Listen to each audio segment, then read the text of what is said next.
मन को रोकना कोई साधारण काम नहीं है। इस मन को मैं मारसू मंदिर जड़ देशू बांध्यो ही मर जावसी पण खावण नहीं देश। खेद में रखना पड़ेगा। दादू दयाल महाराज ने इस मन के बारे में लिखा है, मन ताजी चेतन चढ़े। मन के ऊपर सवारी कौन करे? घोड़े के ऊपर कौन चढ़ेगा? सवार होगा वही चढ़ेगा ना। मन के ऊपर सवारी कौन करेगा? जिसको गुरु की कृपा प्राप्त है, जिसने गुरु की गम पाई है, जिसके ऊपर गुरु का हाथ है, वो मन को जो है पकड़ेगा, मन की सवारी करेगा। मन ताजी चेतन चढ़े, लोगी करे लगाम। भाई शब्द गुरु का ताजना, कोई पहुंचे संत सुजान। गुरु महाराज के शब्द है, ताजना है। अरे आपको किसी को बस में करना, ताजना मारते, चाबुक मारते कि नहीं मारते? गुरु महाराज के शब्दों का जो है चाबुक मारो। जब कभी भी जो है कोई बात बने या मन बिगड़े तो गुरु महाराज को याद करो, उनके शब्दों को याद करो और प्रार्थना करो कि महाराज कृपा करो कि मेरा मन जो है रुक जाए, मेरा मन जो है शांत हो जाए। लोग तो जाकर के क्या कहते हैं, महाराज मेरे शरीर में बीमारी है वो ठीक हो जाए, मेरे परिवार में दुख है वो मिट जाए, मेरे धन संपदा नहीं वो हो जाए, मेरे जमीन जायदाद हो जाए, मेरे जो है ठाट बाट अमीरी हो जाए। ये जो है कल्पना करते हैं, ऐसा मांगते हैं। अरे ऐसा मांगोगे तो और दुख बढ़ेगा। ये मांगते ही रहोगे तो इसके मांगने से तो जो और जो है समस्याएं आपके जीवन में बढ़ेगी। और इस जन्म में वो समस्या पूरी नहीं हुई तो दूसरा जन्म होगा और फिर वो भुगतना पड़ेगा।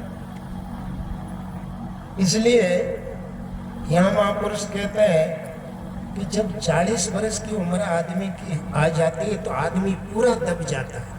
वर्ष 40 अंत जब लागो बढ़ियो मोह नयो धन धाम पुत्र के कारण निश्चिन सोच भयो। 25 वर्ष की उम्र में शादी होती है, बाद में जो है बाल बच्चे हो जाते हैं, घर परिवार का सारा बोझा जो है उसके माथे पर आ जाता है। अब वो न्यारा हो जाता है, उसको नया घर बनाना होता है, बाल बच्चों को पढ़ाना लिखाना होता है, औसर मौसर मायरा पेरानी क्या क्या नहीं करना पड़ता है। वो सारी जिम्मेवारियां 40 वर्ष की उम्र में आते आते जो है पूरा जो है दब जाता है। लेकिन बोझा आदमी ज्यादा देर तक लेकर के चल नहीं सकता। माथे पर बोझ होगा तो कितना जाएगा? थोड़ा ही जाएगा, नहीं कोई ज्यादा थोड़ा ही जा सकता है, 20 कोस थोड़ा ही जा सकता है। 10 वर्ष की उम्र तक बेमुश्किल से जो है इस बोझे को ढो पाता है और 50 वर्ष की उम्र आते ही जो है थकान आ जाती है, उसको पटकना चाहता है कि नहीं अब ये बोझा मैं नहीं रखूंगा। पीछे जो परिवार पैदा किया अब उसकी तरफ देखता है कि अब ये जो है बेटा काम संभाल ले तो ठीक। वर्ष 50 कमर भाई टेढ़ी सोचत खाट लियो, बेटा बहु बोले बोले वो बूढ़ो मरने गए और वो देख रहे हैं कि ये बाबा बीच में से हट जाए तो ठीक है। अब हम आजादी का जीवन जिए, स्वतंत्र जीवन जिए। यानी स्वार्थ इतना है, आप तो अपने मोह से इतने मरे जा रहे हो और सामने वाला आपको चाहता भी नहीं है और आप फिर जो है जबरदस्ती उनके प्रति मोह कर रहे हो। वो तो आपको देखना नहीं चाहता, आप जबरदस्ती उनको जो है छाती के लगा रहे हो कि नहीं मेरा है मेरा है मेरा है। तो यही तो भूल है, यही अज्ञान है और यही संशय। ये दुख नहीं मिट रहा है, हर किसी के जीवन में ये समस्या बनी हुई है, लेकिन इतने से काम नहीं चलता है। 60-70 की उम्र आती है तो शरीर जो है पिंपल के पत्ते की तरह जो है थर-थर कांपने लगता है। 60-70 के भीतर केस सफेद भयो, वात पित्त कफ घेर लियो, नैना में नीर भयो। आंखें झरने लग जाती है, कान से बेरा हो जाता है, धुंधला जो है दिखाई देता है, हाथ पांव जो है काम नहीं करते, बोलते तो स्पष्ट बोल नहीं सकते। इतनी समस्या, जितनी समस्या 70 वर्ष की उम्र तक, 80 वर्ष की उम्र तक आते आते जितनी समस्या आनी चाहिए शरीर के स्तर पर वो सब आ जाता है और अब पछतावा कर रहा है। क्या कर रहा है?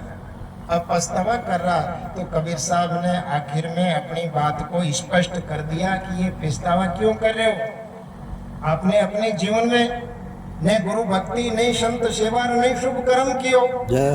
तीनों ही काम आपने नहीं किया।